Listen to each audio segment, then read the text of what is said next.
Hello दोस्तों। आज की इस कहानी में आपका स्वागत है।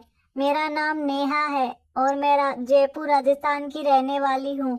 यह घटना उस समय की है जब मेरी 8वीं कक्षा पूरी हो चुकी थी और मेरी स्कूल की गर्मी की छुट्टियां शुरू हो गई थी। मेरी सभी सहेलियां खेलने के लिए हमारे घर आती थी और मैं उनके साथ खेला करती थी। हमारे घर के सामने बहुत बड़ा आंगन था, इस वजह से मेरी सहेलियां हमेशा मेरे घर खेलने आती थी। उस समय जून की 1 तारीख को जब मैं स्कूल से अपना रिजल्ट लेकर घर आई तो मैंने देखा कि मेरी मौसी और उनका बेटा हमारे घर आए हुए थे। मेरी मौसी के बेटे का नाम विक्की है और मैं उसे विक्की भैया कहकर बुलाती थी। उस समय उसका भी 11वीं का रिजल्ट आ चुका था और वह 12वीं में जाने वाला था। जब से विक्की भैया हमारे घर आया, वह हमेशा मेरे साथ और मेरी सहेलियों के साथ खेलने लगा। मेरी मौसी 2 दिन रही और फिर वह अकेली ही अपने घर चली गई। जिस दिन मेरी मौसी अपने घर चली गई, उसके अगले ही दिन यह घटना हुई। वह सोमवार का दिन था और उस दिन सुबह मैंने, विक्की भैया ने और माँ ने साथ में खाना खाया। हमें खाना खाए हुए करीब 15 मिनट ही हुए थे कि मेरी सहेलियां मेरे घर आई और फिर मैंने, मेरी सहेलियों ने और विक्की भैया ने टीवी पर फिल्म देखने का फैसला किया। सुबह के लगभग 11 बजे हमने घर के हॉल में टीवी पर फिल्म देखना शुरू किया। वह एक कॉमेडी फिल्म थी, इसलिए हम सभी फिल्म देखने में बहुत मगन हो गए और आसपास क्या चल रहा था इसका हमें कोई होश ही नहीं था। हम टीवी पर फिल्म देख रहे थे, तभी माँ हॉल में आई और उन्होंने मुझे और विक्की भैया को कहा, मैं बाजार जा रही हूँ और 2 घंटे में घर आऊंगी। हम दोनों फिल्म देखने में इतने मग्न थे कि हमने बस सिर हिलाकर उनकी बात का जवाब दे दिया। माँ ने घर का दरवाजा बंद किया और बाजार चली गई। हम सभी फिल्म देखने में खोए हुए थे। करीब 2 घंटे बाद में फिल्म खत्म हुई और फिर मेरी सहेलियां कहने लगी, शाम को खेलने आएंगे, और यह कहकर वह अपने घर चली गई। फिर मैंने दरवाजा बंद किया और विक्की भैया ने टीवी बंद किया। फिर हम दोनों बेडरूम में जाकर बिस्तर पर लेट गए। मेरी नींद लगने ही वाली थी कि तभी अचानक विक्की भैया तेजी से उठे और दौड़ते हुए बाहर निकल गए। मैं घबरा गई और सोचने लगी कि इन्हें क्या हुआ, यह ऐसे अचानक क्यों भाग गए। यह सोचकर मैं भी जल्दी से उठी और उनके पीछे दौड़ पड़ी। वह दौड़ते हुए बाथरूम की ओर गए और उन्होंने बाथरूम के दरवाजे पर जोर से धक्का मारा और घबराहट में बाथरूम के अंदर चले गए। जैसे ही विक्की भैया बाथरूम में गए, मेरी नजर बाथरूम की खिड़की पर पड़ी। बाथरूम की खिड़की खुली ही थी, इसलिए मैं दौड़ते हुए बाथरूम की खिड़की के पास गई और अंदर झांकने लगी। अंदर मेरी माँ बैठी कपड़े धो रही थी और वह उनके सामने खड़ा पेशाब कर रहा था। माँ को सामने देखकर विक्की भैया का चेहरा डर से खुला का खुला रह गया, जैसे उसे समझ में ही नहीं आ रहा था कि क्या हो रहा है। वह माँ के चेहरे की ओर देखे जा रहा था। माँ के चेहरे को देखकर ऐसा लग रहा था जैसे अचानक यह सब देखकर उसे भी एक बड़ा झटका लगा हो। वह भी उसकी ओर देख रही थी। कुछ सेकंड तक वह माँ के चेहरे की ओर देखता रहा और माँ भी उसे देख रही थी। कुछ सेकंड बाद विक्की भैया थोड़ा होश में आया और उसने जोर से छींकना शुरू कर दिया। उसे इतनी जोर से छींक आई कि उसके छींटे सीधे माँ के चेहरे पर जा गिरे। मन के चेहरे पर छींटे पड़ते ही विक्की भैया के चेहरे पर ऐसा भाव आ गया जैसे अब उसे दिल का दौरा पड़ने वाला हो। अगले कुछ सेकंड में उसने इतनी जोर से छींक मारी कि माँ का पूरा चेहरा भीग गया। उसके छींटे माँ के पूरे चेहरे पर गिर रहे थे, जिससे वह भीग गई थी। लगभग 1 मिनट के बाद माँ ने पास में पड़ी बाल्टी से अपने हाथों में पानी लिया और अपने चेहरे को धोया। फिर उसने उसकी ओर देखा। माँ के उसकी ओर देखते ही विक्की भैया डर के मारे कांपने लगा। तभी अचानक माँ ने अपने सामने रखी कपड़ों की बाल्टी को एक तरफ सरकाया और उठ खड़ी हुई। अब विक्की भैया और भी ज्यादा डर गया और उसका चेहरा रोने जैसा हो गया। वह डरते डरते पीछे हटने लगा और माँ से माफी मांगने लगा। जब वह डरते डरते पीछे हट रहा था तब उसके दोनों हाथ डर के मारे कांप रहे थे, जैसे वह भूल गया हो कि क्या करना है। उसके बाद विक्की भैया डरते हुए बोला, सॉरी मौसी, गलती से हो गया। मुझे सच में नहीं पता था कि आप बाथरूम में हैं। मुझे लगा कि आप बाजार गई थी। आपका बाजार से कब वापस आना हुआ यह मुझे पता ही नहीं चला। अगर आपने यह बात मेरी माँ को बता दी तो वह मुझे बहुत डांटेगी। प्लीज यह बात मेरी माँ को मत बताना। मैं फिर कभी ऐसा नहीं करूँगा। मुझसे यह गलती से हो गया, सच में माफ कर दो प्लीज। असल में मुझे भी पता नहीं चला कि माँ कब और कैसे बाजार से घर वापस आई थी। शायद हम पिक्चर देखने में व्यस्त थे, तभी माँ बाजार से घर आ गई थी और इसलिए हमें माँ के घर आने का पता नहीं चला। माँ ने विक्की भैया को खड़े रहने के लिए कहा। तब वह डर के मारे कांपते हुए खड़ा हो गया।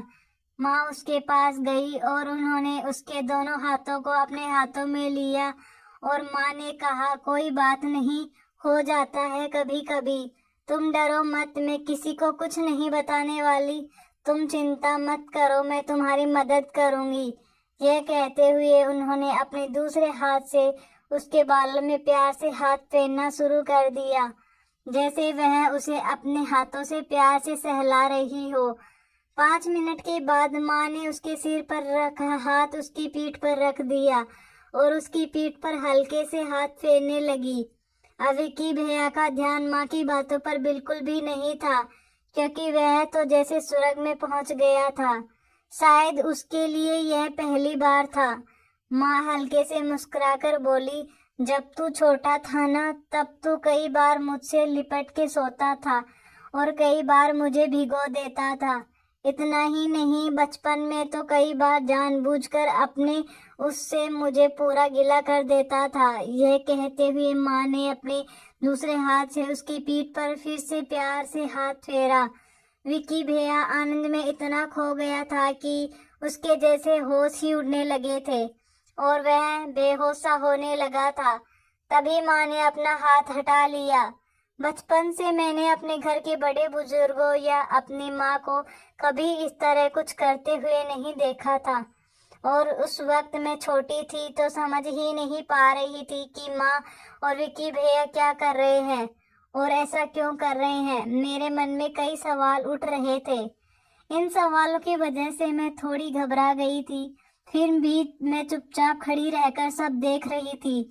कुछ देर बाद विक्की भैया माँ के पास जाकर खड़े हो गए।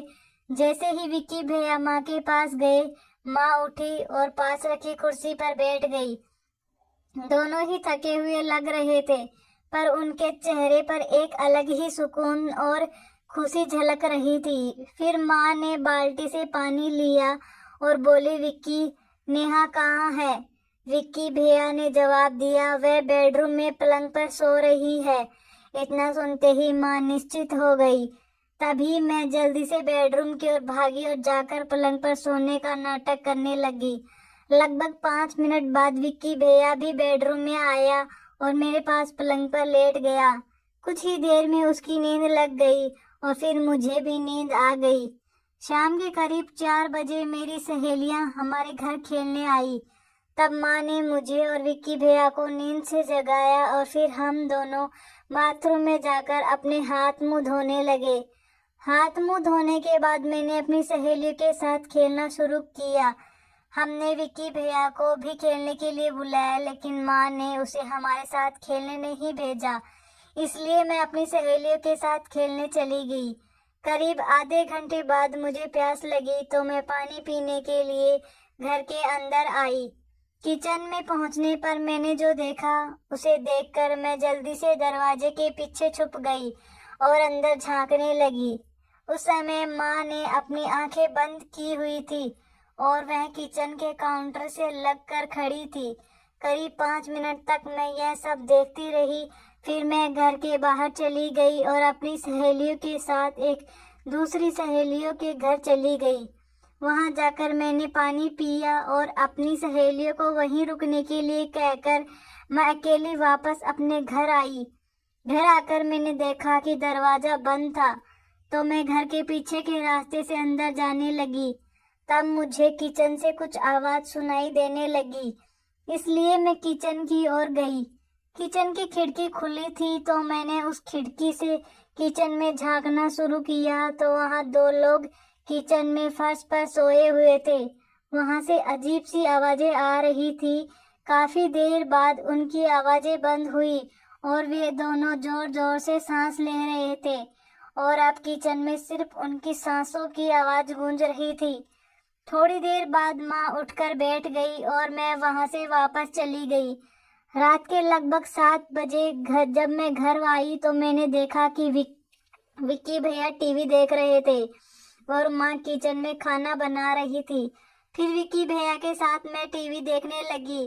रात में हमारे खाने के बाद माँ ने जानबूझकर उसे अपने पास सोने के लिए बुलाया। अब हम तीनों बेडरूम में एक ही बेड पर सोए हुए थे, लेकिन वे दोनों एक साथ सो गए थे। बेडरूम में अंधेरा था, इसलिए साफ साफ कुछ दिखाई नहीं दे रहा था, लेकिन उन दोनों की हरकतों से समझ आ रहा था कि वे क्या कर रहे हैं। कुछ ही मिनट में मेरी नींद लग गई। जब मैं सो गई तब उन दोनों ने फिर से कुछ किया या नहीं यह मुझे नहीं पता। अब माँ उसे हमारे साथ खेलने के लिए नहीं भेजती थी, वह हमेशा उसे अपने पास ही रुकने के लिए कहती थी। अब रोज दोपहर 12 बजे से शाम 4 बजे तक हमारे घर का दरवाजा और सारी खिड़कियां बंद रहती थी, इसलिए मैं उन दोनों को देख नहीं पाती थी और रात को बेडरूम में अंधेरा होने के कारण मुझे सिर्फ आवाज सुनाई देती थी, लेकिन मैं उन दोनों को देख नहीं पाती थी, इसलिए मैं सो जाती थी। जब जून का महीना खत्म हुआ और जुलाई आया, तब जुलाई को 2 तारीख को हम तीनों खाना खा रहे थे, तभी मौसा और मौसी आए और विक्की भैया को अपने साथ ले गए, क्योंकि जुलाई से उनका स्कूल शुरू हो गया था। विक्की भैया जब अपने घर गए तो माँ को बहुत बुरा लगा। जब विक्की भैया की 12वीं बोर्ड की परीक्षा हुई तब माँ और मैं मौसी के घर गई और अगले दिन मेरी माँ, विक्की भैया और मैं अपने घर लौट आए। उस समय भी मैं दिन में और रात में उन दोनों को देखने लगी। जब विक्की भैया का परीक्षा का रिजल्ट आया तो वह अपने घर चला गया। फिर उसने कॉलेज में एडमिशन लिया और वह अपनी कॉलेज की छुट्टियों में हमारे घर आता जाता रहता था। आज भी जब कभी विक्की भैया की कॉलेज में छुट्टियां होती हैं या उसकी परीक्षा खत्म होती है तो वह हमारे घर रहने आता है। आज विक्की भैया ग्रेजुएशन के 3रे साल में है और मैं स्कूल में 12वीं कक्षा में हूँ और मैं हॉस्टल में रहती हूँ। आज भी मेरी माँ और मेरी मौसी के बेटे की मुलाकात होती रहती है। तो दोस्तों, यह थी हमारी आज की छोटी सी कहानी। आपको यह कहानी कैसी लगी कमेंट करके ज़रूर बताएं। अगर आपको यह कहानी पसंद आई हो तो इसे लाइक करें और अपने दोस्तों के साथ शेयर करें। आगे भी ऐसी ही रोमांचक कहानियों के लिए हमारे चैनल को सब्सक्राइब करें और बेल आइकन दबाना ना भूलें, ताकि आप हमारी कोई भी कहानी मिस ना करें। धन्यवाद।